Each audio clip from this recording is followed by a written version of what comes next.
G'day, Perry. Hi. I'm just trying to work out my screen. I know, that's why I get on early. Kia ora, everybody. Hello, Robert. Just trying to zoom in. Hang on. Ugh. Ready to go. Ready to go. All my notes. Good girl. It's a bit weird, isn't it, still? Yeah. Robert, I just heads up that I'm going to ask you to open the meeting for us, Okay, all right then. and I'll try and remember to get you to close it this time. I don't think I've managed to do that yet, but I'll try and remember. Does Piri Header want to do that? Or any? What, close or something? Oh, Yeah. if you remember, but That's a good idea. Yep. No, that's cool. Thank you. I will.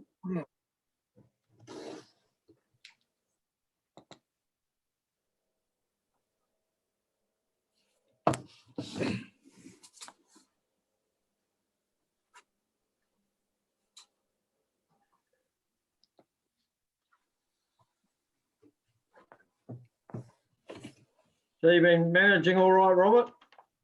Yes, lots of things going on. That's good. Yeah, we've all been very busy. I know. It's been amazing, Yes. actually, isn't it? I got a ring from Garth, the developer that's working alongside Rachel and the team Yeah. for the reserve management work they're trying to do. And he just said to me, well, if he did a bit of research, if you want to do something, he said, ask this guy. And he goes, oh, he's part of the council. and he was referring to myself. So yeah, very good things that are going on. I'm really pleased at how we're just trying to respond under these circumstances. Yeah. Afternoon, Ross. Hey Bernie, how are you? Not too bad, yourself? Good mate, good. Another sun shining, I'm happy. Robert, do you think Yes. tilt your camera a little bit upwards because we've only got sort of from your mouth down? Yeah, there you are. Oh, there you were. Just tilt it again. Yeah, that's Is good. that it? Thank you. Yeah, Okay. awesome. Yeah, you have to instruct me because everything. I still can't see anything. Yeah, no, all good. No, looks good. Oh, you got your tie on. It's got polka dots. Yes, Very nice. yes. Thank you. Ross, where's your tie? I'm working, having a chance to put it on. Yeah, true. How's it going, Ross? Quieting down a bit? Yeah, starting to, Bernie. Yeah, Yeah. starting to. Still plenty going on, of course, but yeah, the pressure's coming off a bit. So Cool. we're just waiting to get some guidelines on Friday about what the next stage looks like. So do some planning around that. God, talk about, I think this is, I better not say anything. I know what you're saying. Yeah, I know what you're about to say, and I agree. It could have been a bit more information, that's for sure. Yeah, Mm. no, it's frustrating for us too. I bet.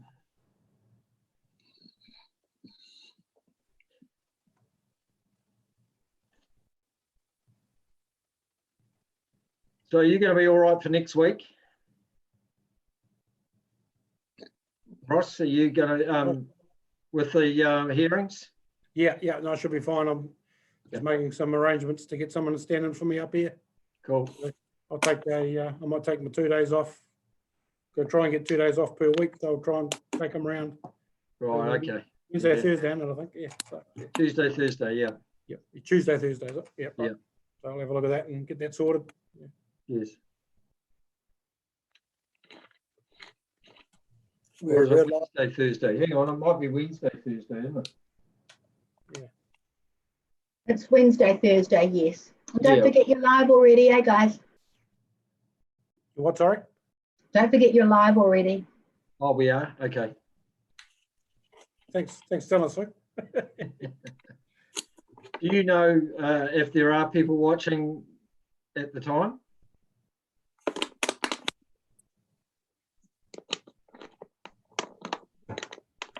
No.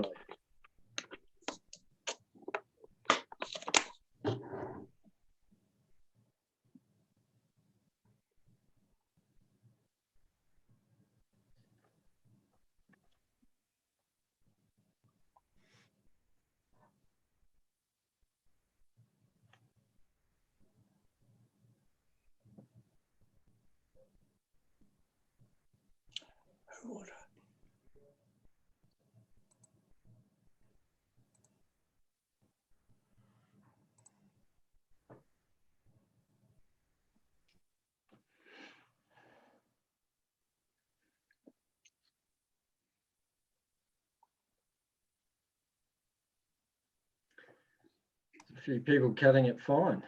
Yeah. I've actually just sent the link to a couple of people. I've just got a couple of text messages, so they won't be too far away, I'm sure. Oh, here's Chris.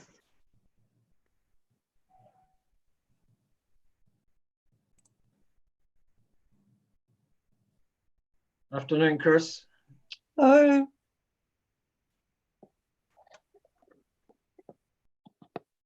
Sam, Wayne.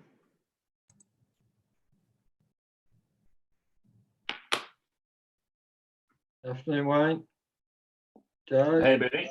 no. Hold up. Afternoon, Karen. Good afternoon. Hello, Sam. I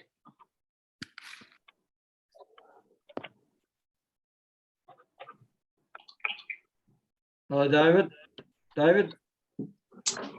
Hey, Bernie. G'day all. Hi, Joe. We're waiting on Victoria.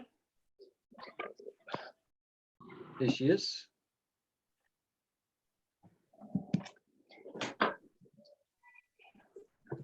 Hello, Victoria. I'm going to say Joe won't be far away, but he's there. I'm here. Yeah.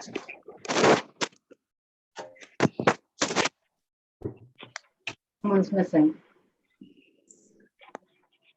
Todd. Chris is there.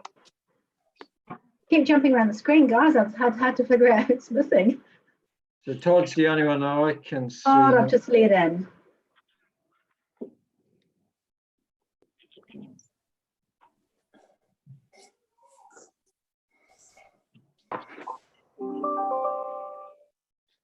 Okay.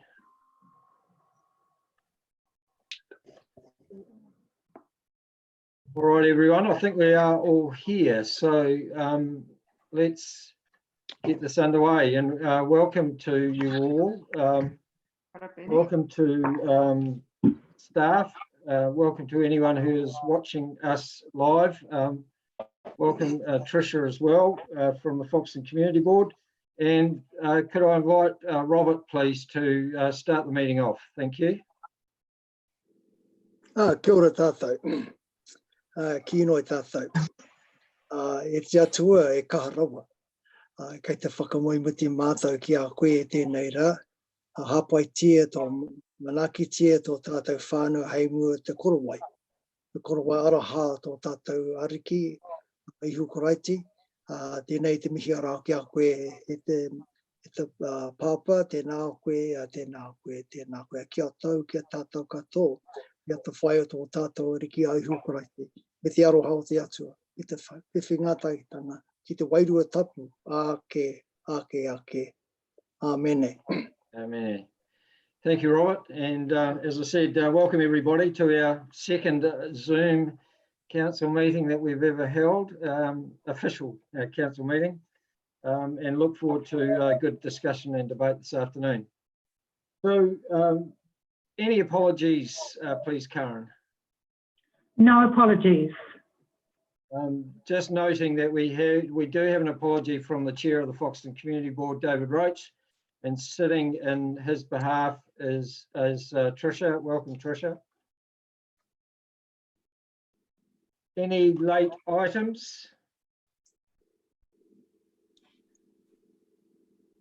None? Any No public, late items. any public participation? None that I have been made aware of. Thank you. Any declarations of interest? None, thank you. So first order of business is the confirmation of minutes, and these minutes are from the council meeting and the in-committee meeting that were held on Wednesday, the 8th of April 2020. Could I please have a mover and a seconder that these are true and correct? David and Todd, thank you. All those in favour, please say aye. Thank you. Against? Carried, thank you. Announcements. So just one announcement today, and that is going to come from the Deputy Chair of the Foxton Community Board. Thank you, Trish.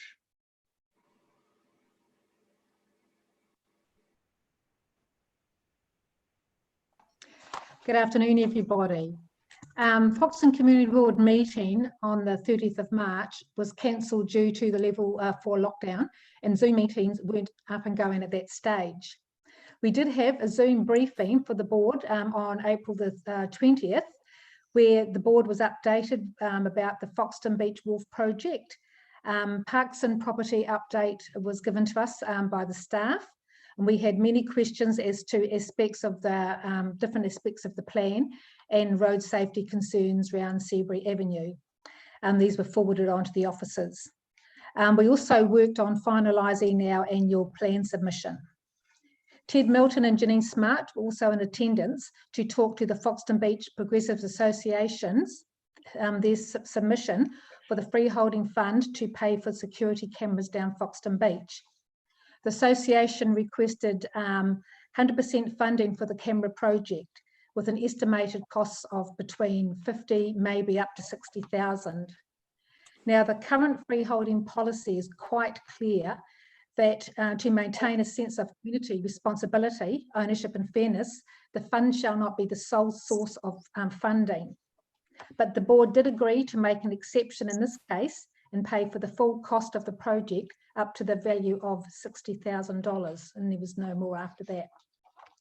Now, Anzac Day, with no formal parades and gatherings allowed, David Roach, with his capacity as RSA and as our chair, went to the Foxton Cenotaph at 6 o'clock in the morning, where he laid several wreaths and he played the last post down the street on his telephone.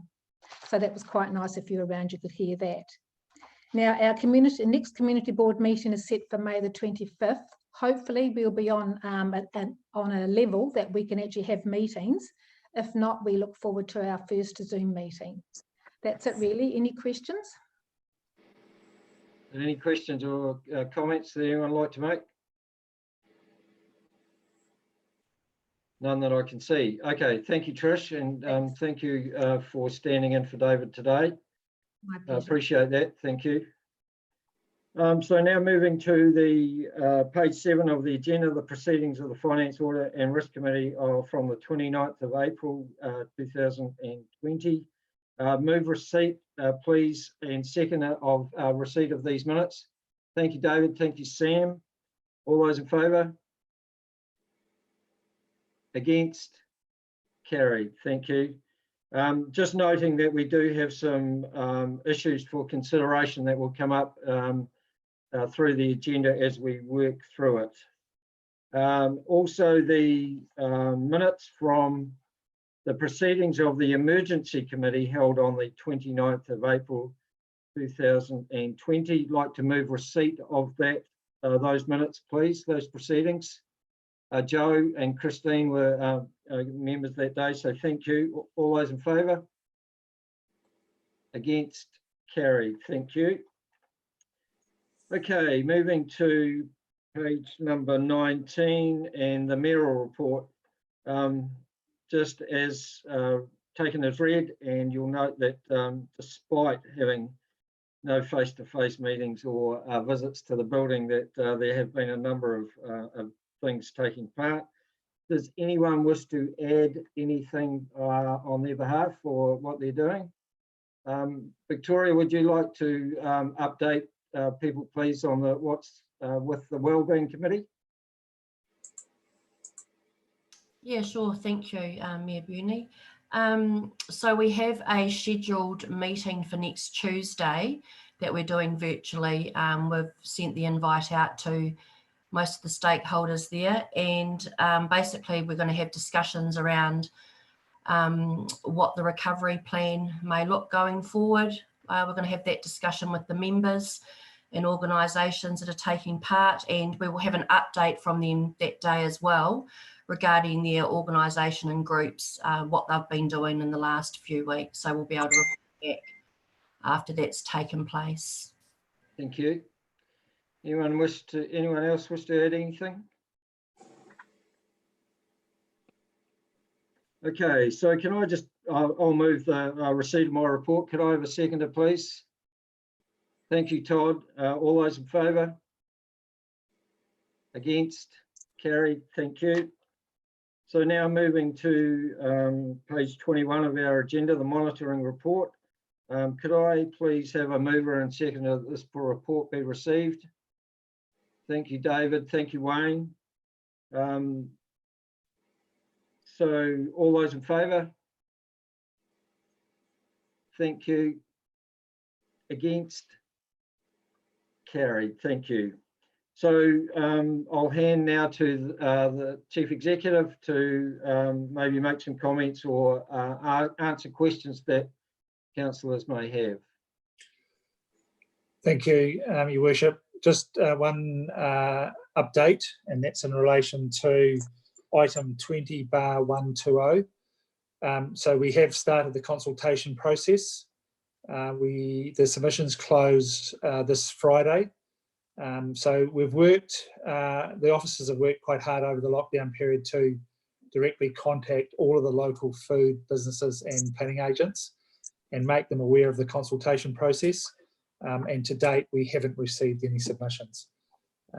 Apart from that, I'm happy to answer any questions that members might have. Piri, did you have a question?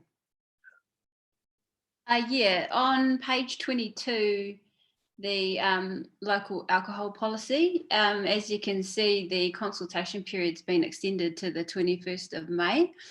I asked whether that was just for previous submitters or new submitters. It is, it's been confirmed that it's only for previous submitters, and I just want to say the reason why I asked is because last year members of the Youth Network wanted to engage in the process, but I told them it was too late. And then when I saw this come up, I thought they might have an opportunity, but no.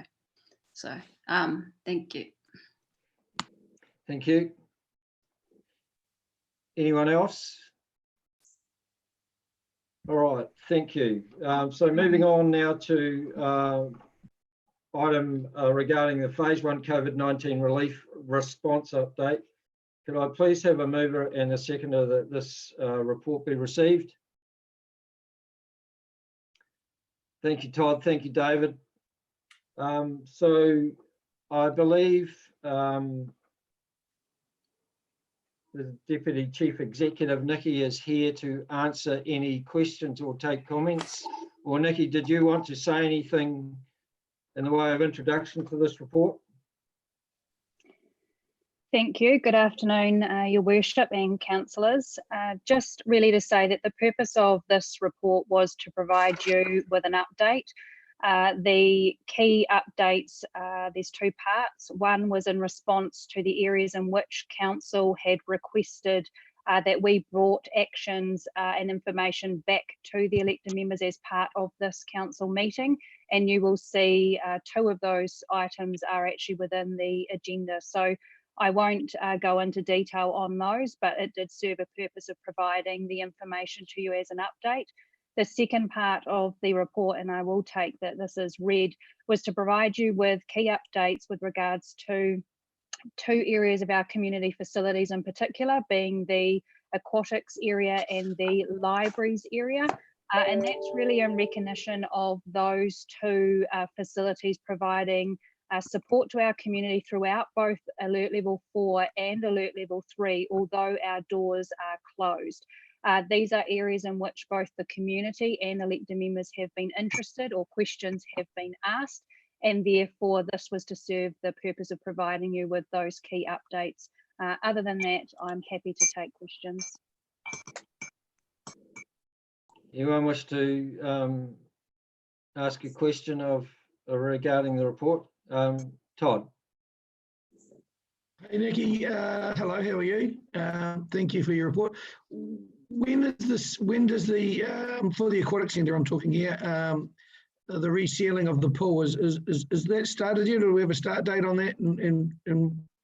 And are we on schedule to hopefully get it done on the time frame that we were hoping? Thank you for that question.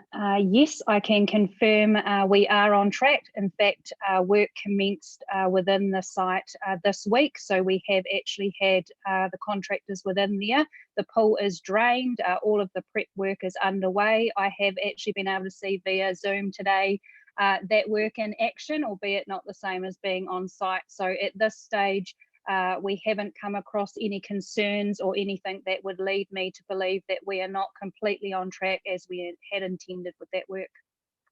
Thank you, Nikki. Cheers for the update. Thank you. Sam. Hi, Nikki. Just a quick question around a comms plan for communicating, I guess, the awesome contents that of this paper. What are we proposing to do in that space?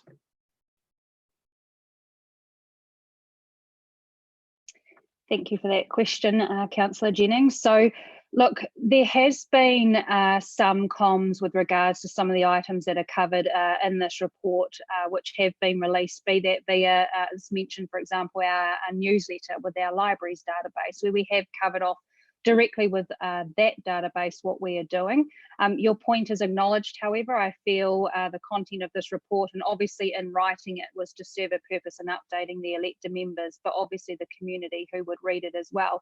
We know that reach will not be enough, and therefore we will need to communicate and continue to communicate the work that we have done and we will be continuing to do. So we have looked to a range of media options, not just social media, throughout the COVID-19 response. We have utilised radio and other forms of advertising, and perhaps what we can look to do following on from this meeting is look to share some of this information in a detailed update outside of the targeted updates that we've been doing, to provide the community with an understanding across the areas that are covered in this report, and I'm happy to take that as an action.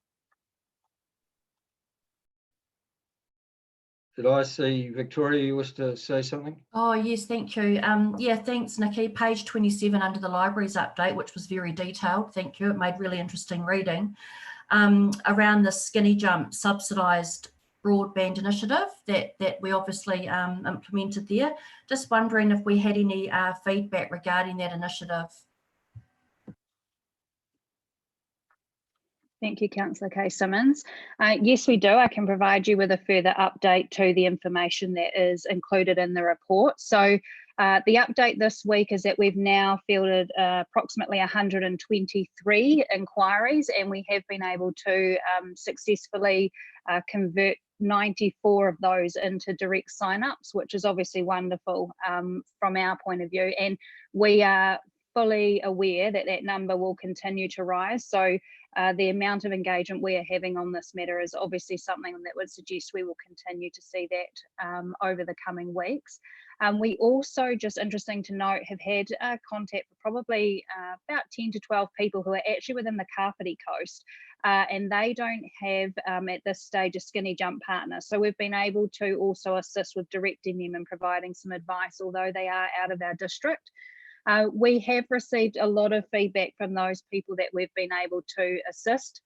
And one of the more notable ones for us, which was really special for our team, was to get some feedback actually from Grant Congdon, the principal of Horowhenua College, where he passed on some feedback. And I'll just read out to you the commentary that's come through. So the note that he made was, "Thank you for the way you've connected with a number of our whānau. and facilitated their ability to get internet connection into their home. This is a game changer for these families and is so appreciated. So look, we're incredibly proud of the libraries team, the work that they have done in supporting this initiative. And for us, we want to continue to provide that support and see as many people signed up as we can. Ross. Yeah, thanks, Bernie. Nikki, just on that skinny jump, and congrats to the team, because that's the sort of stuff that really makes a difference in our community in those areas that need it, especially. So well done. It's really good to read stuff like this happening. Is this the benefits of the skinny jump? Is this just for a certain period of time, or once we hook these people up, they have access to this for the ongoing future, or how does that work, please? So the way the Skinny Jump initiative works, so it is a subsidised broadband program for Kiwi homes. And essentially the way it works, it's a flexible prepaid option. So it's $5 for 30 gigabytes of data. There aren't contracts or anything attached to that. It basically comes with a modem that's free of charge, and they top up as they go. Because it is prepaid and because it's flexible, it means it allows them to renew and continue, obviously, throughout multiple times throughout the month. I think it's up to 5 from memory, and they can go up to a maximum as well. So at this stage, from our reading of the program, it would see that will continue on, and it gives them the flexibility to be able to obviously make changes throughout the month as well, which is obviously going to be quite appealing to a number of people in the community. So we'll continue to monitor that program, but that's my understanding of it at the moment. It hasn't been indicated to have any set dates.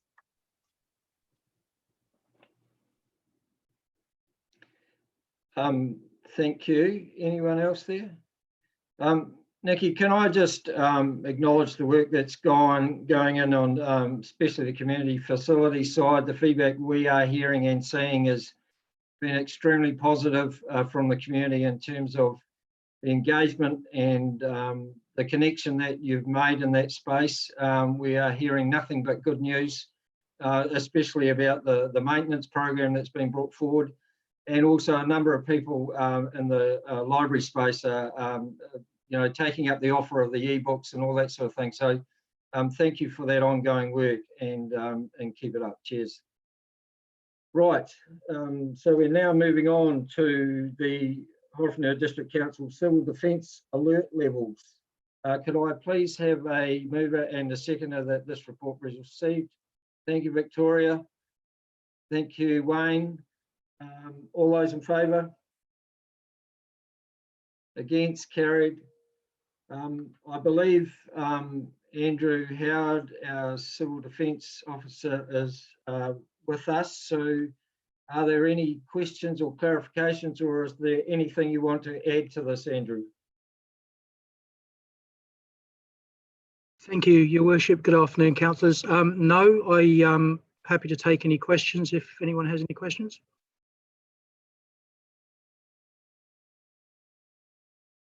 Robert, did you have a question? There you go. It's all yours, Robert. Oh, you just turned yourself off again. Now go. Yeah, kia ora, Mayor Bernie. It's really a comment about some of the works that our volunteer peoples have been doing within the Shannon area and Tokomaru area, and through Andrew and his team and our council, we were able to meet a lot of needs for our families and our whānau, alongside other agencies, Whānau Water and Ngāti Whakatere Hapu, who were working together and trying to pull their resources together to be able to meet the needs of our families and our hapu and our right throughout the whole district. And I just want to say congratulations there, Andrew, for the work that you guys are leading out there on behalf of the council. Thank you very much, councillor. I'll pass it on to the team. Thank you.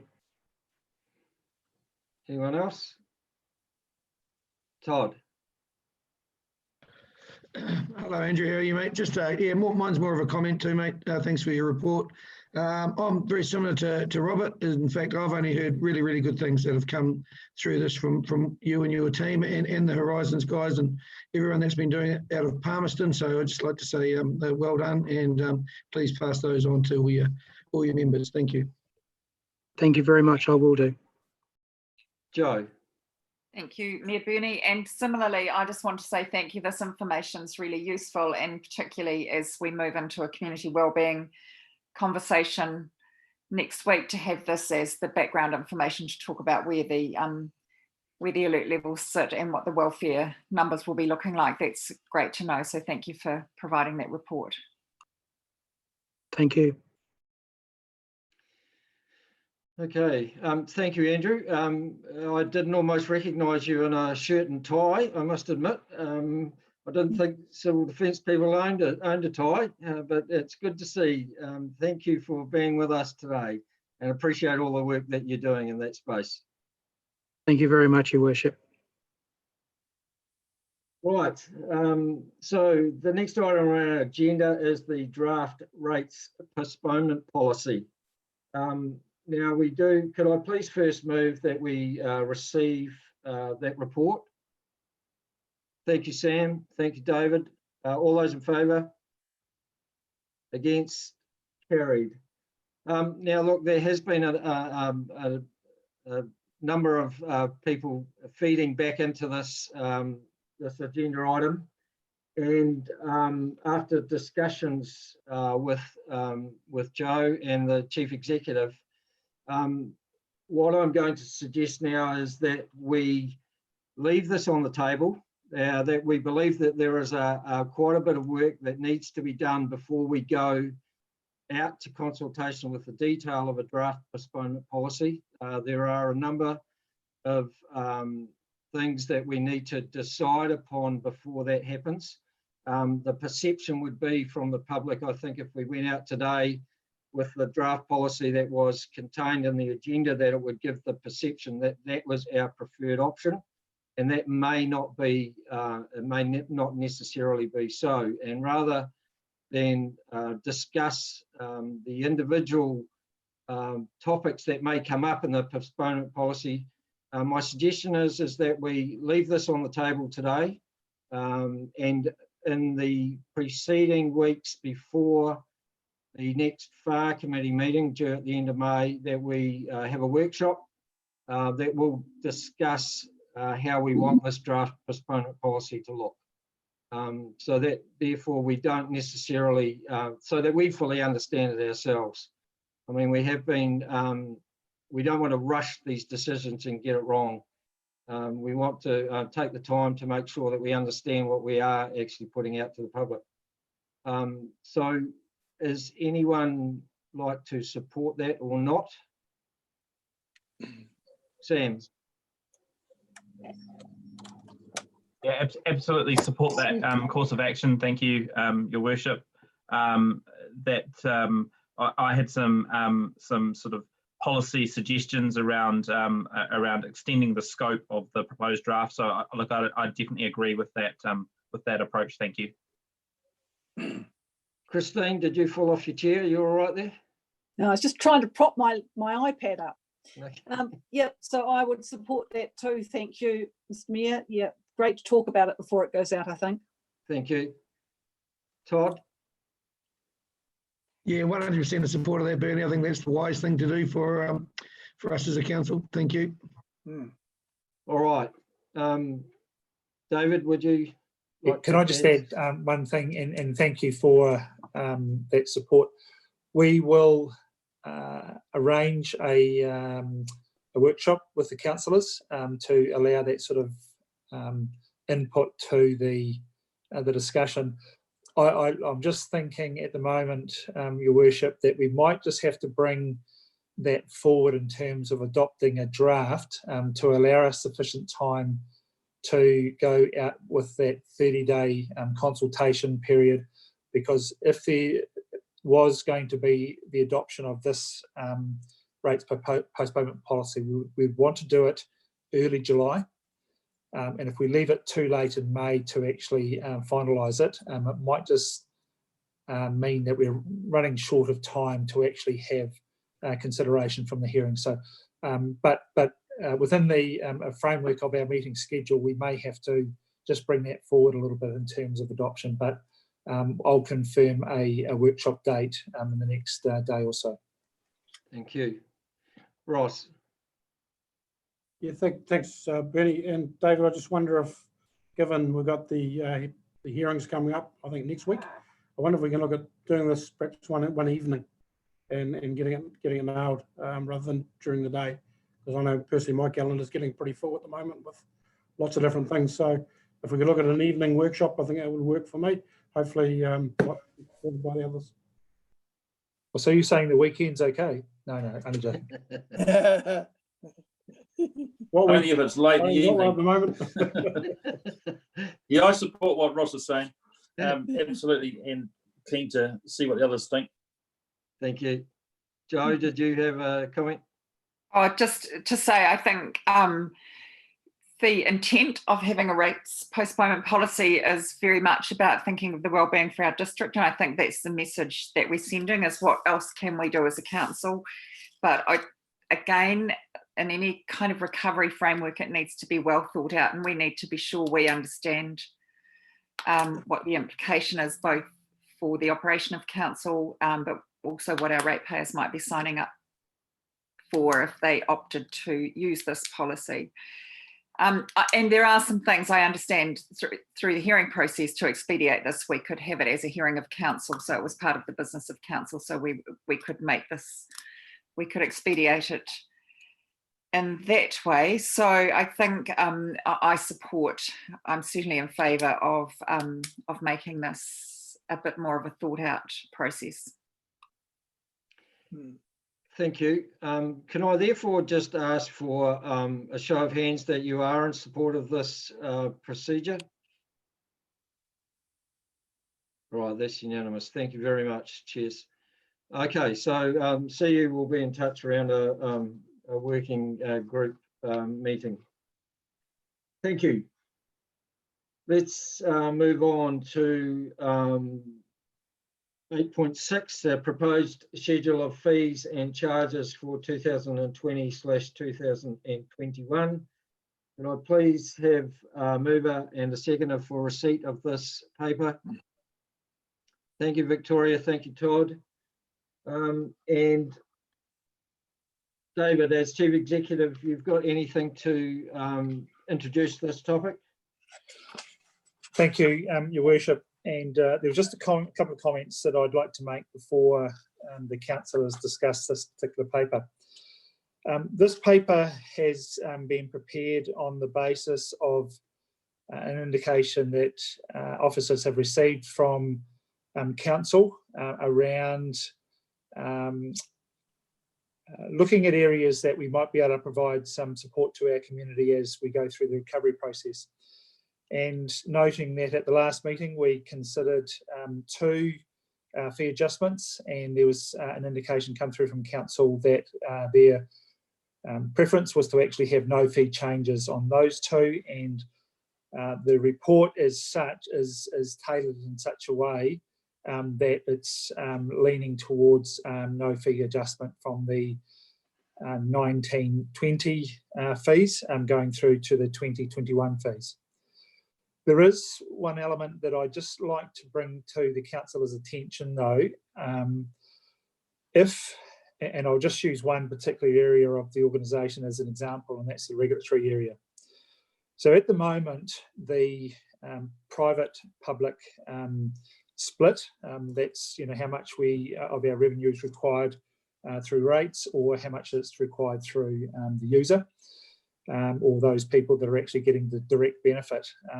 At the moment in that area, it's around about 35% of our cost recovery comes through rates, and the rest comes through fees. As you leave your fees at the same level, there is a risk that the difference, if costs don't change, then is borne by the ratepayer. through the general rate.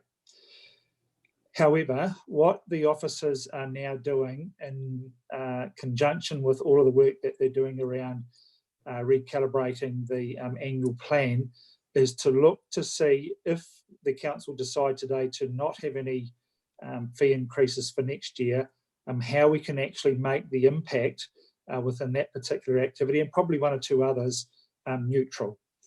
And there's different ways of actually looking at that, but I just wanted to flag that as a consideration, and I'm not saying that we shouldn't go down a path of having no fee increases, because you know, that's something that I think we need to seriously consider.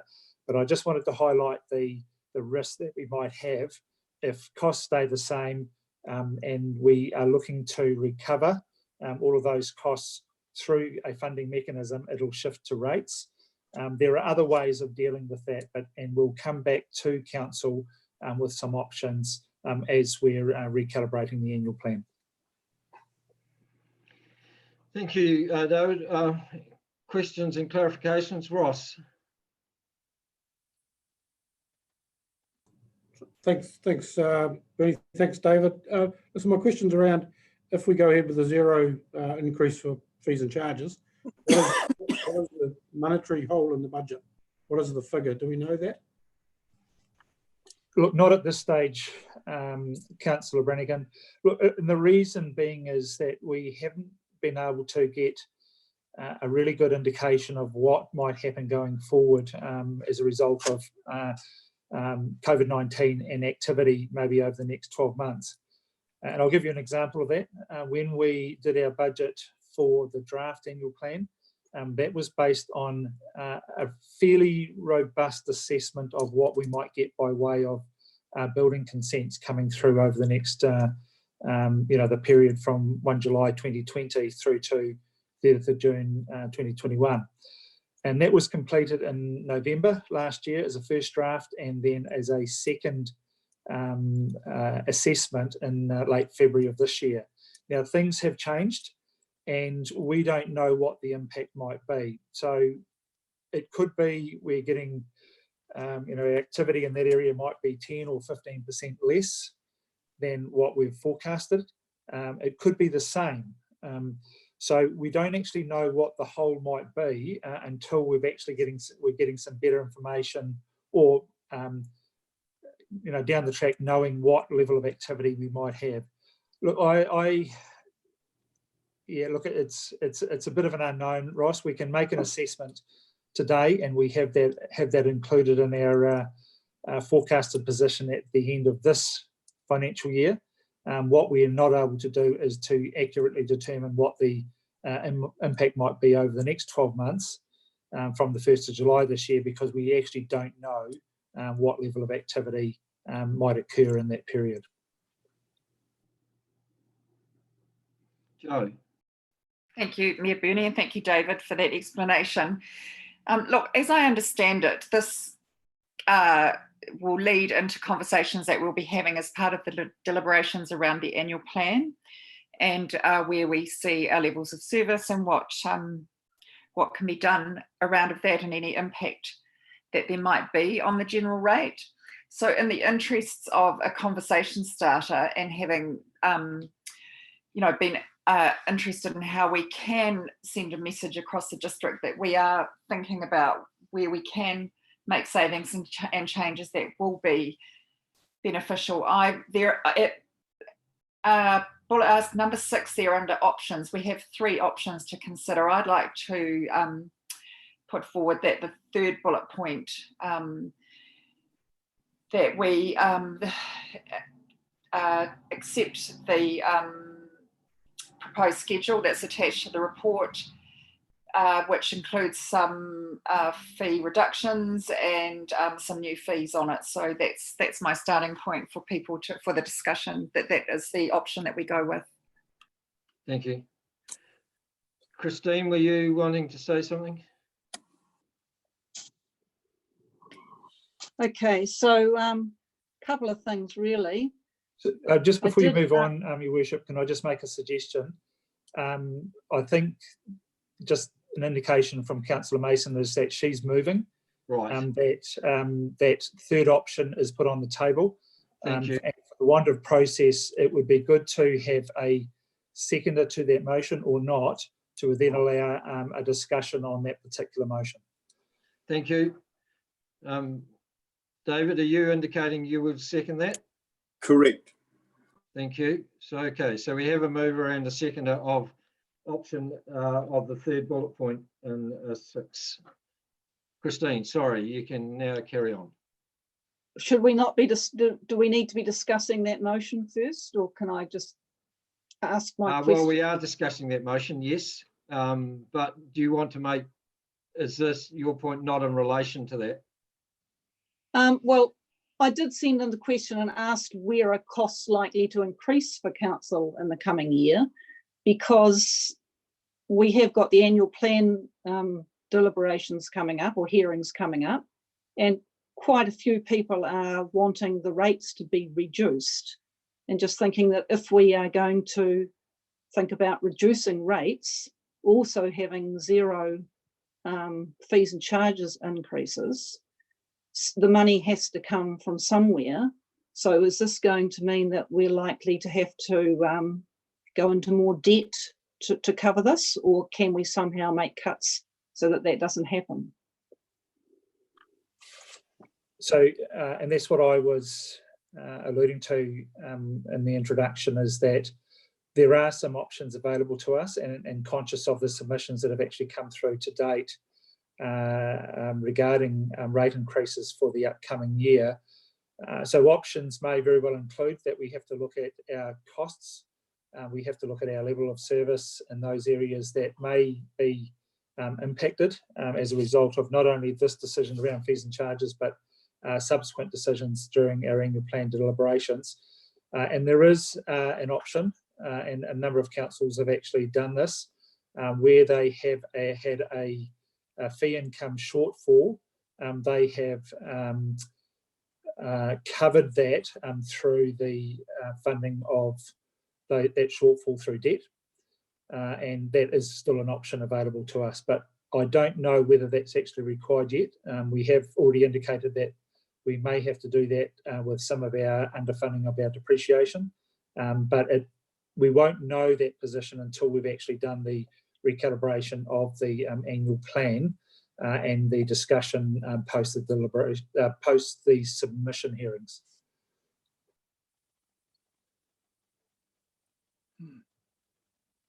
Anyone else?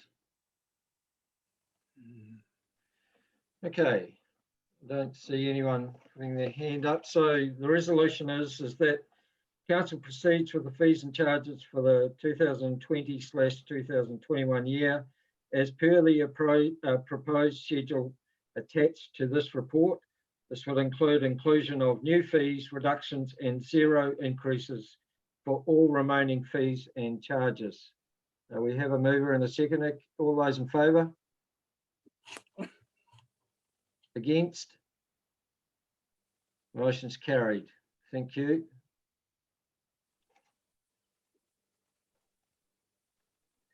Can I also, Perry, you want to say something? Sorry, I thought you would. Was there a discussion? It doesn't matter. I will still support it anyway. But I do want to put something on the record. Am I allowed? It was too late. Well, the motion's been carried. Is that? Well, just to say that, like, I sent about 6 questions through around this, and the one I want to make known is page 60, where it. Hang on, I'll quickly go there. Sorry. At the bottom, there's a new fee or charge for the use of the recording studio and youth space. And while I agree with some sort of charge, I wanted to be sure that youth up to the age of 24 wouldn't be charged because, well, for obvious reasons, but it should be able to be utilised by them to, you know, create music, write songs and things, and there be no restrictions for that. And one really example, although it's quite a big one, I don't know if you've heard of Chance the Rapper. He's from Chicago in America. His net worth is 25 million and he made 50 million in 2 years from his music, and he started at the library. So yeah, I just want to be sure that youth can still be catered here and they don't be charged. Are you suggesting that we take a commission off any future record sales or sales? You know what? He became a friend of the mayor. Did he? So anyway, just saying. So as indicated before, this topic will be discussed through the annual plan deliberations. It's all we're doing now is making a proposal that we accept that, but there will be opportunities to discuss it further through that period. You were wanting to say something, David? Oh, look, just in relation to the point that Councillor Tukapua made, look, there's obviously flexibility in terms of how fees are applied, and there can be guidelines set outside the fees and charges framework to have exceptions around who will be charged and who won't be. So that's not lost by adopting what we're actually adopting today. Thank you. Okay, we move on to page 89 of our agenda, which is 8.7, our options for community grants and funding in the 2020/2021 financial year in response to COVID-19. Could I please have a mover and seconder that this report be received? Thank you, David. Thank you, Victoria. Okay, so the topic is now up for questions of any officers, and I assume Nikki is sitting in the background waiting for, or is there anything you want to do by way of introduction, Nikki? Thank you, Your Worship, and hello, councillors again. So, look, very similar to the report you have just considered previously, the purpose of this report is to provide the information that you had requested for your discussion, as this is an area in which the councillors also wish to explore and understanding the options that could be provided for our community as part of the response to COVID-19 and its effects. So look, I'm not going to go into anything else other than to make the point that at this stage this was again for information and discussion, but I am happy to take any questions. Thank you. Perry. I might be jumping the gun without allowing for questions first, but the Community Grants and Funding Committee includes Todd, Sam, Robert, David, Alan and myself as the chair, and we were able to give feedback on the first cut.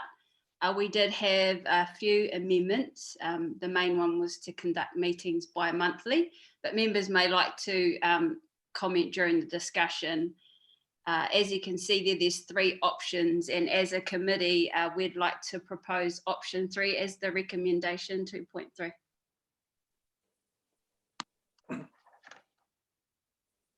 Thank you. So do I have a seconder for that proposal? Thank you, David. So the matter is up for discussion. Ross.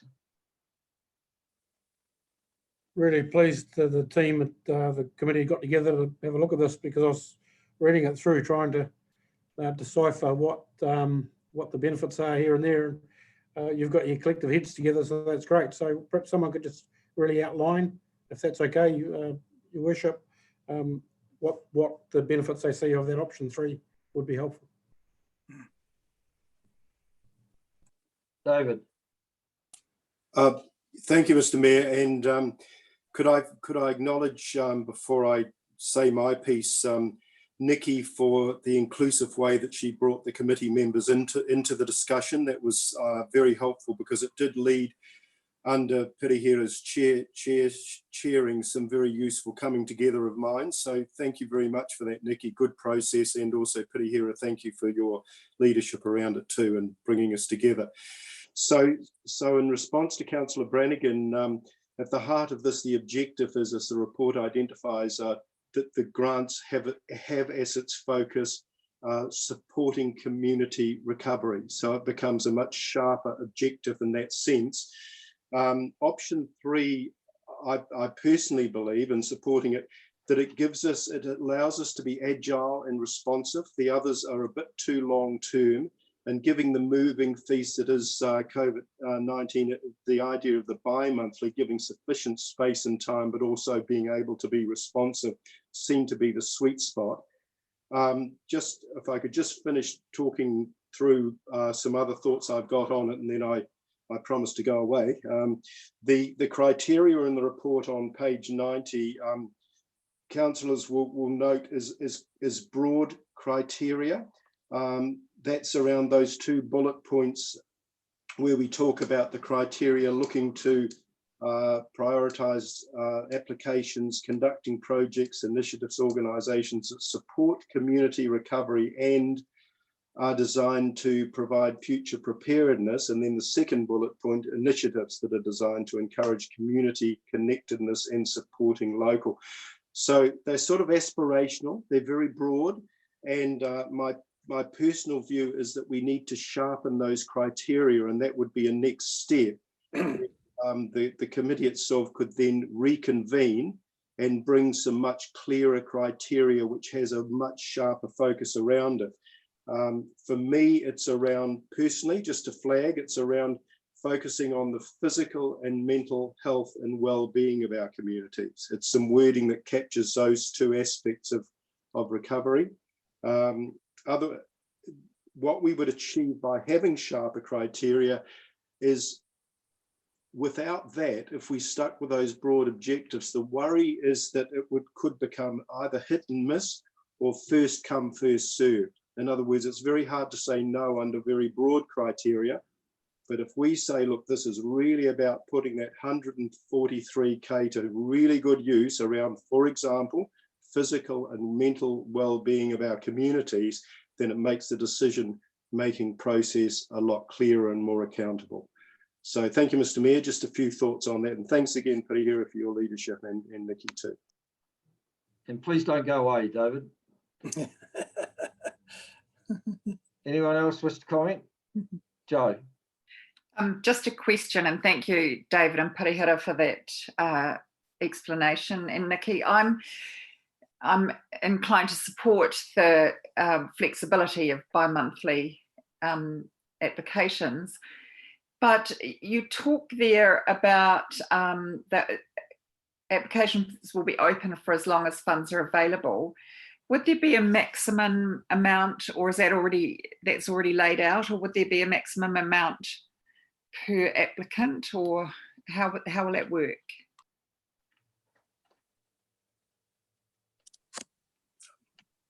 David. Just a personal view, I think that is something we need to note for when the committee works on the criteria. I think that's an important consideration. Mm-hmm. Thank you. Christine. Thank you. Just acknowledging that at the moment we have ratepayer groups that work really well to support their communities and to consult with us, and just making sure that the criteria does include them, because that I wouldn't like to see them lose the funding that they have now. Thank you. I'm sure that will be noted. Sam. Yeah, look, I think certainly the process to enable the grants committee to go away and think further about those criteria is important, because I had expressed a preliminary view to my committee colleagues around the need to also focus on assisting those community organisations that will potentially be struggling to survive and cover their operational costs, that where we can expect some shortage in other sort of grants and funding that might be available, such as through lottery funds and that kind of type of thing. So I think we just need to make sure that we are in sharpening those criteria, as Councillor Allen suggests, that we still are allowing for some scope for some of those types of responses. Thank you. Look, just to add to that, last week, David, Chief Executive, and I met with Eastern Central Trust. They have instituted a grassroots fund where they can immediately okay applications up to $10,000. They have the delegated authority within their organisation to do that. They would welcome applications from as many people as they can get, and they're in that position to be able to, fortunately, have the usual amount of funding that available for grants that they have had in previous years.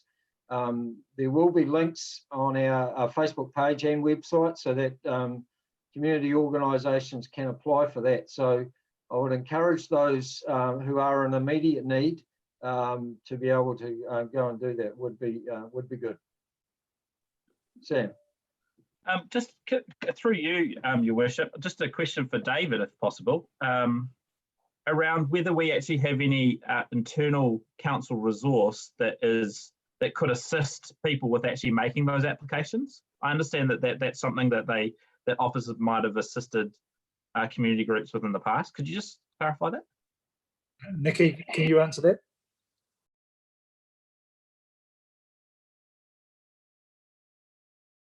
Thank you for the question, Councillor Jennings. Look, our team definitely in the community development space, we have in the past, both within our own grant framework, we've run workshops and assisted possible applicants with understanding what a good application would look like and what that would need to include. And we have on other occasions also assisted community groups and organisations with applications to other funding sources. Look, I think in answering that, whether we have a resource available, it'll come down to the magnitude of requests that we would be receiving for that, keeping in mind that we would continue to support all of our normal business as usual, and a lot of the applications, depending on the length and questions, that could become quite cumbersome for us to keep up with. So while I would like to say that, yes, we do have resource, I would caution that with, though, I would be uncomfortable in suggesting that resource could cope with all of the requests that we may receive, and also expecting that then there'll be very tight timeframes for those submissions to get in, and we could then hold up those community organisations from reaching what they'd like to achieve. So I suppose what I would be thinking at the moment as it goes through my mind is, there are a number of people in our community, volunteers and incredible resources that we have now, who are often looking for ways in which they can support their community. Some of those are incredible writers. And perhaps what we could look to do through our community wellbeing networks is understand whether we could create a little resource of people who would be available and happy to be, their details provided to community groups, organisations, individuals who may be seeking funding to assist them with their applications, in addition to the support which we would be able to provide based on resources we've already developed as part of assisting others in the past with similar applications. Good. And just to add to that, Sam, the Eastern Central Grassroots Fund is a heck of a lot less rigorous in terms of applying for that funding than in general terms. And their priorities, if you like, are certainly in that organisations that support the community, whether it be food banks, Women's Refuge, Citizens Advice, all those sorts of avenues, organisations are welcome to apply for that. There will be different standards set by all sorts of different funding agencies, no doubt, but I'm sure in the circumstances they will be assisting where they can. Any other comments around this topic? Just one final further one, Your Worship, if I may. What this does do is allows our organisation as council a little bit of time to assess what other support might become available in our community as we move forward. And the one that we don't know at the moment is what central government might do. And that's understandable because they're still getting their head around what it is that they might need to do to support communities in a different space. So whether it's in the economic space or whether it's actually in the social wellbeing space. And I suspect that there will be funding that will become available. In what form that might be, I'm not sure. That will also provide support to organisations in our community. And I'll just use sporting, for example. I suspect that there will be some government support come through some of the main sporting codes, whether it's cricket or football or whatever, to actually help them get through this period of uncertainty. And there will be other areas that other funding that will come out. So what this does do is potentially gives the committee an idea of where the gaps might be, and they could then come in and assess their criteria based on what they know is going to happen over the next little while. So it's a good move, I think, that the committee have actually suggested. So well done. Thank you. Anyone else wish to comment? Okay, thank you. So we have the resolution moved and seconded.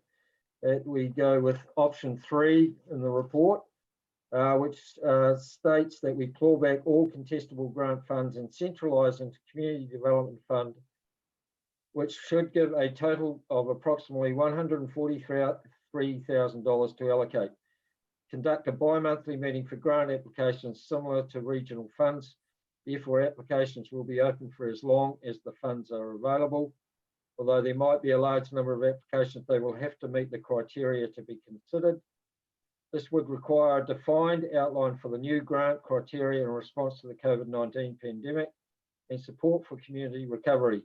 Ultimately, the criteria would look for and prioritise applications, conducting projects/initiatives/organisations that support community recovery and are designed to promote future preparedness, and initiatives that are designed to encourage community connectedness and supporting local. This would be a one-off response in 2020/2021. Grants would resume as normal in 2021/2022. All those in favour? Against? Thank you, carried. And just like to acknowledge the leadership and of the committee and the officers who have moved swiftly to put this proposal together. Thank you. David. Thank you, Mr. Mayor. Could I move the following resolution that the Community Funding and Recognition Committee bring to the 10th of June meeting of Council recommended criteria for the grants? Do I have a seconder for that resolution? Thank you, Sam.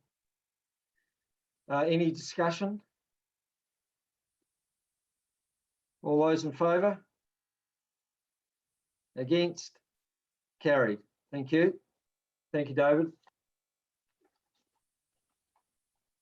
So we now move to the Horowhenua Integrated Transport Strategy. Could I please have a mover and a seconder that this report be received? Thank you, Joe. Thank you, David. Cynthia, I see you are here. You were, yes. Thank you. Would you like to add any comments to this report? Yes, I would like to say that I'm very pleased to be able to present this report to the council today. It represents the culmination of an extensive work program over 2019, and also to reflect that this is a council community strategy with the extensive engagement that we received. We've got clear messages from our council, from our transport stakeholders, and it sets a pathway for positive engagement with our transport partners around what the community needs, what business needs, what will help with COVID-19 recovery going forward. Thank you. Any questions of Cynthia?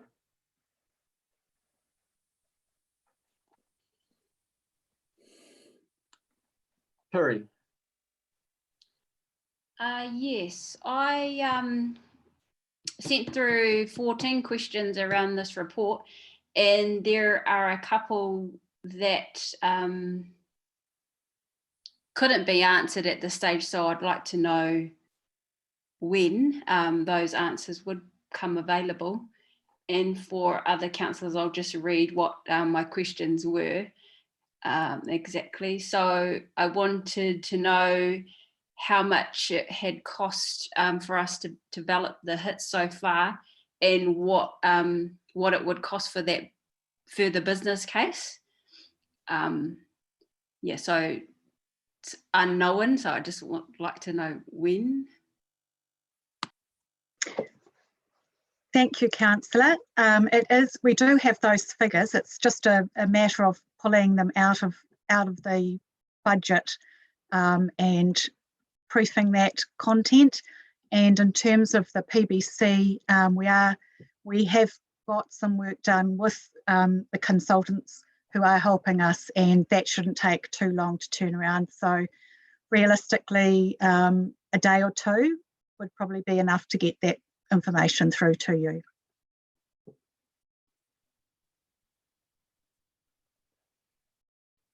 Did you have a follow-up, Piri? Oh, there were just, I mean, I'll just touch on a couple of other things I asked, like around the 500 submissions that were received. I wondered how many were from the business community. Questions like the engagement with Kiwi Rail, because there was mention of an upgrade of the Lytton railway station. I wondered if there'd been conversations around, you know, future movement that perhaps that would come towards the CBD at some stage, rather than stay at the south end. You know, just questions like that. And yeah, whether we knew how much they were going to spend on that upgrade, and their sorts of plans and ideas. But yeah, the responses I got, I'm satisfied with, but yeah, I'll wait for discussion. It should be noted that this is a strategy. It's not an action plan. That we will see in the future different actions or projects be developed from this strategy, and which will no doubt be influenced by the national land transport policies, the O2NL project, and other roading infrastructure projects that will be happening around the district. So any other questions for Cynthia? Ross. Oh, Cynthia, thanks. That's like a very quick question around the management of the strategy, in terms of if there's parts of it identified that need change or need to be amended for any particular reason. Is there a process in place for that to happen, and how would that happen? It's not spelled out in detail in the report, but in the actual document itself, there is a page that reflects the implementation. As with any strategy, it is good to review it, and I think as we move through certainly this next year or two, there may be opportunities to add greater value at certain areas once we have more knowledge. But a strategy has been designed to be flexible. It is a 30-year scope, and I would see that it would be reviewed during that time. Thanks, Cynthia. Thank you. Sam. Being a new councillor, I guess I'm just a little bit unclear about how things move from the strategy space into, for example, the long-term space. And I was wondering whether you could just talk me through what the next 12 months is likely to look like, in terms of how things in the strategy will be pitched, or how they will actually come onto the agenda in terms of their long-term plan. Are you able to just talk to that? Yes. Thank you, councillor. With the strategy, it was needed to be done to inform NZTA processes. So in particular, the development of the strategic business case through to the detailed business case, which is the phase that we're on, the program business case. It's part of that requirement for NZTA funding. However, there's also the parallel process that this council is working on in terms of its asset management program, which will feed into the long-term plan. So it becomes a useful document for our own funding processes, for our external funding processes, as well as for our community and understanding where the council's priorities are against, in particular, those 7 focus areas and how we are going to build that resilient, sustainable transport network. I hope that's helpful. Thank you. Anyone else? Okay, so we have the resolution on the table. We have a mover and seconder that the adoption of, oh, sorry, I have not moved that, have I? So 3.3, could I have 3.3, 3.4 and 3.5? Could I please have a mover and a seconder for that? Victoria and Joe, thank you. Any further debate or discussion? Piri.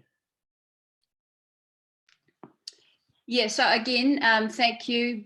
I appreciate now having a copy of the Shared Pathways program, if any other councillors would like a copy. And I understand that this is a multimodal, big picture strategy, all things transport for our district. But I'm more interested in getting results. For example, how we might advance or have NZTA and government bring forward O2NL. So I would like to understand what you might do with this, or what your actual strategy is for getting that. Have you got some advice there? But otherwise, yeah, I just don't want to be locked into commitments through this where, for the unsubsidized things. So just saying. So Thank through you, you, Piri. Your Worship, if I can, I'm just going to indicate that on one item that the councillor just raised then around O2NL, we are going to have a separate workshop with councillors to give them an update on where O2NL is landing presently. We have engaged with NZTA in recent times, being in the last week and just prior to that. This does fit in nicely with the discussions that we're having with NZTA, but I'd like to bring that to a broader discussion with the councillors on the progress that we're making in that particular area. What this does do, though, is it does put a very, very good stake in the ground for opportunities that might come up our way over the next 12 or 18 months or 2 years. And in hindsight, this is a really good strategy to have in place with that opportunity that might come our way. So it's all good from certainly from my perspective. Just one other thing, if I can just highlight now. Oh, actually, I'll come back to that in a moment, if that's okay, Mr. Mayor. Certainly. Cynthia, did you want to add anything to that? In terms of outcomes, I agree that that's very important, the delivery aspect. So we will be looking at monitoring that delivery. It has been a very useful model, even from its outset, in terms of showing that we are up and dressed as a council in terms of wanting to progress multimodal transport outcomes.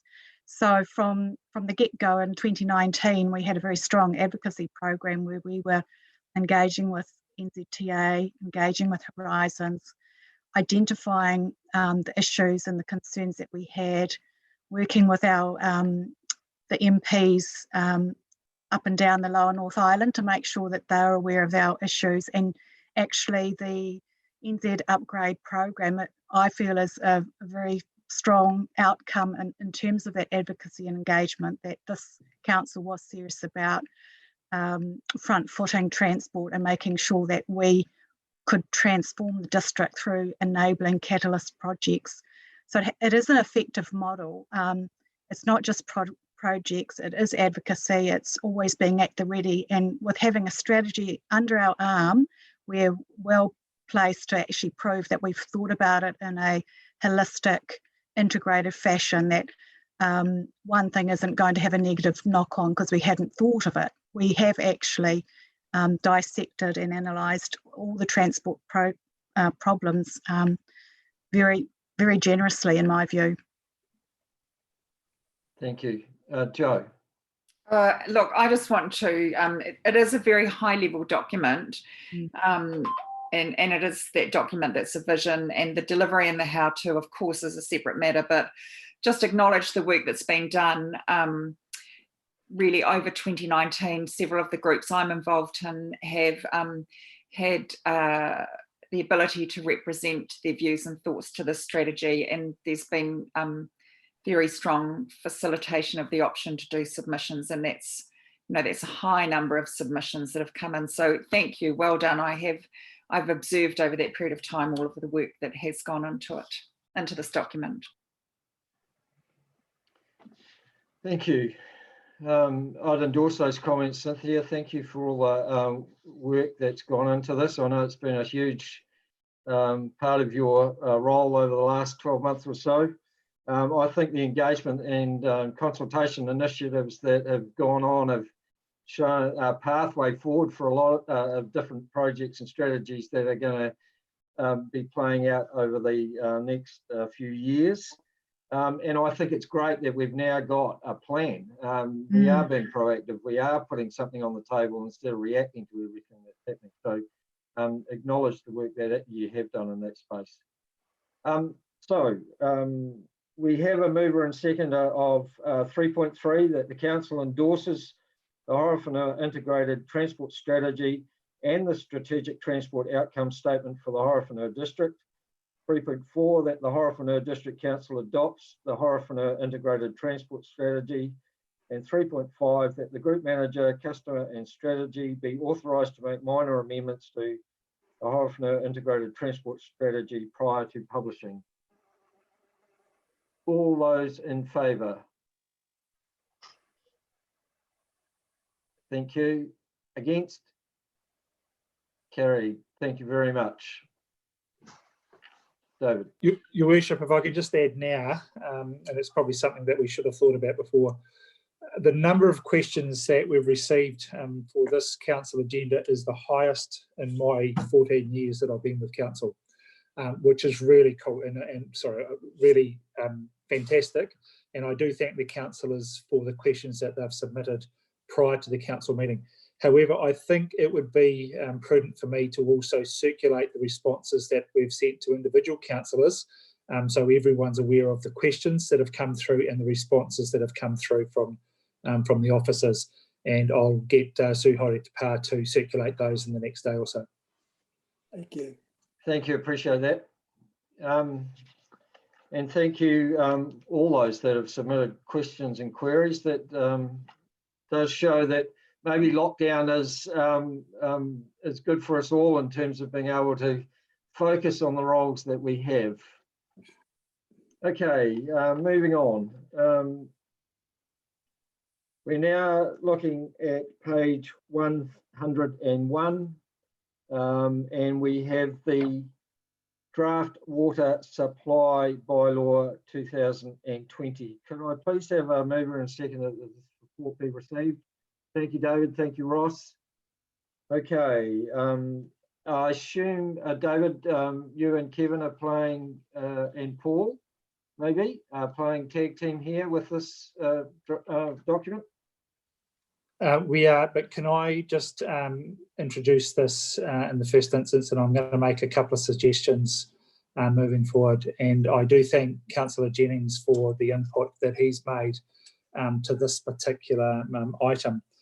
Look, the whole purpose of this paper is to have a new water supply bylaw 2020. We've outlined the process that we need to go through to get to a point where we have a new water supply bylaw 2020 in place, and we're asking for council to support the draft water supply bylaw 2020 to go out to public consultation. But there's a couple of elements that I just need to refer to, and we need to make one or two little changes to the documentation that we're going out with. So whilst we've used the water supply bylaw 2014 as the core document to rewrite the water supply bylaw 2020, essentially that bylaw, once we have a new bylaw adopted by council, is revoked. And that's actually highlighted on page 109 of the council agenda, bullet point 1.4. So as soon as we've actually adopted the water supply bylaw 2020 and any amendments that are made as a result of the consultation process, the current bylaw that we have in place, water supply bylaw 2014, is revoked. Now for purity, I'm going to ask that the council agrees to 2 further resolutions over and above the ones on page 101, and so these would be 3.4 and 3.5. The first one would read that the Horowhenua District Council has determined, in accordance with section 155 of the Local Government Act 2002, that the draft water supply bylaw 2020 is the most appropriate form of bylaw to address the matters covered therein and does not give rise to any implications under the New Zealand Bill of Rights Act. Now that is a procedural thing, and I'm asking for council support to put that in. The final resolution would be that prior to the commencement of the required consultation period, that attachments A, B and C to the report be amended by council officers to reflect that the draft bylaw is being made as a new bylaw rather than an amendment, and that references to the completed review process be updated to reflect that is not completed within the statutory timeframe period, noting, however, that the review completed, although not procedurally correct, has informed development of the new bylaw, which is intended to enhance the 24 bylaw. It is that might sound a little bit complicated and long-winded, but it's essentially making it very, very clear that this is not a review of the existing bylaw. It is a new bylaw, and once the new bylaw is adopted by council, the old bylaw is revoked, that being the one in 2014. So with that, I would recommend that those 2 resolutions be added to those 3.3 and 3.4. Your Worship, I'd be happy to move those. Thank you. Could I have a seconder? Thank you, Victoria. We have a mover and a seconder of 3.3 as stated in our agenda, 3.4 as stated in our agenda, 3.5 as just worded by the Chief Executive, and 3.6 as worded by the Chief Executive. Is everyone clear on those 2 additions to those, to what's in the agenda? Robert, did you want to say something? Yes, I do. Yes. Oh, good. You're on. Oh, just so that because I haven't got my iPad open and things like that, could you read those motions out for me, please? I'll ask Karen to do that in a minute before we actually vote on it. Is there anyone else that wishes to comment, ask questions? Todd. I'm not sure, thank you, Your Worship. I'm not sure if this is for you, David, or Kevin, or even Paul, but can you just give me a little bit of background why we're changing the bylaw, and what the major difference is between the new one that we're trying to pass and the old one, and the reasons behind it? The other thing is, David, if it's possible, when we're doing things like this, and this might only be for me, I'm not sure if other councillors, I don't know, I've got to be honest, I don't know a lot about water or anything like that, so I'm not trying to be an expert or anything, but some stuff you send through to us, you highlight in a different colour when you're changing stuff. I was wondering if you could do that for things like this so we can see the difference between what was and what we want it to be now, if that's at all possible. Okay, can I ask either Kevin or Paul to answer the first part of that question? Yeah, the bylaw is sufficiently different from the old one. It's not just a few changes to the old bylaw. We have gone through the wording and a lot of it's been rewritten. It's been checked through our lawyers to make sure that it's legally defensible and that everything's all right there.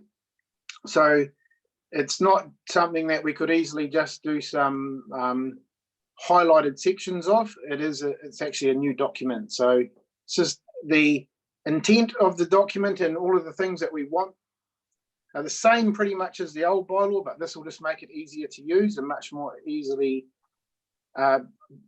when we have to do enforcement, it'll be much easier to use there as well. So nothing so given nothing major changes, it's just you're just tidying up the old one pretty much. Yeah, pretty much. It's just a tidy up. It's the old one wasn't written that well, I guess, in its wording, so we've just clarified the wording to make it easier to use. Okay, thank you. So Todd, if you have a look at page 136 of your agenda, you'll see a summary of the changes made from 2014 as well, but not in red, but the descriptive changes that have been made and the differences. Robert. Yes, thanks, Bernie.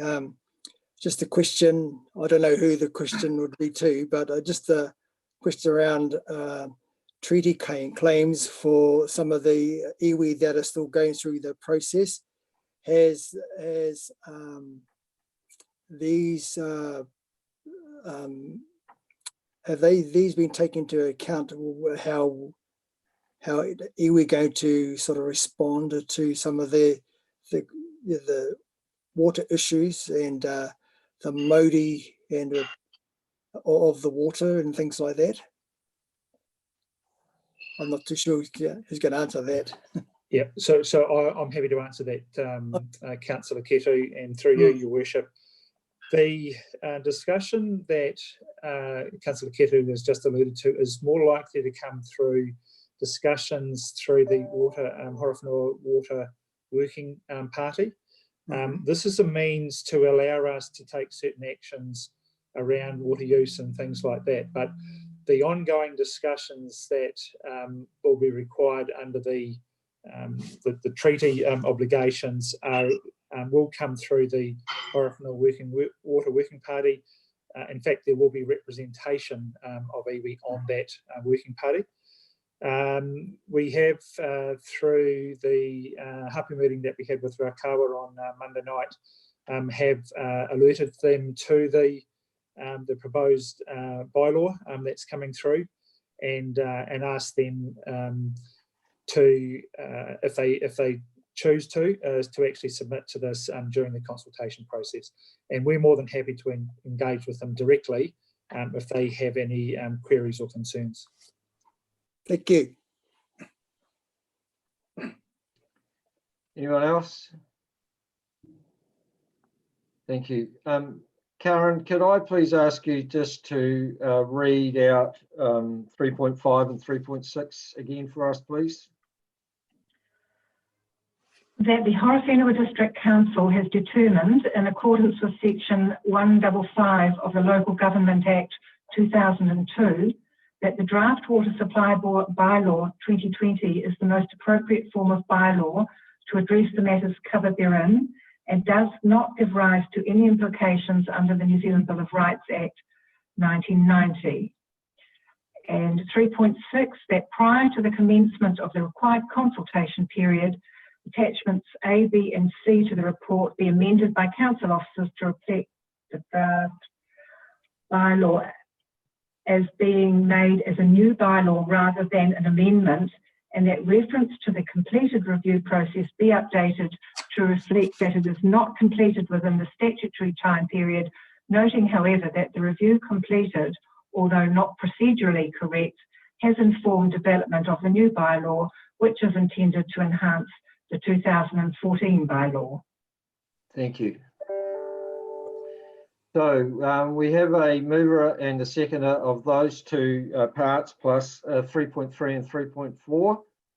David. Just before we move, sorry, Your Worship, just to note that on page 109 there is, and it's probably in other parts of the bylaw, there's a reference to the bylaw coming into force on the 1st of May 2020. That's not correct. That has to be left blank now until such time as the new bylaw has been adopted by council.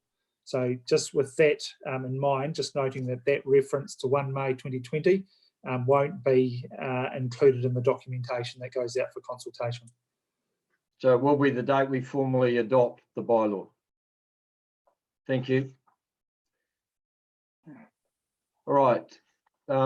With that amendment noted, is there any further discussion? None. I'll put the motion. All those in favour?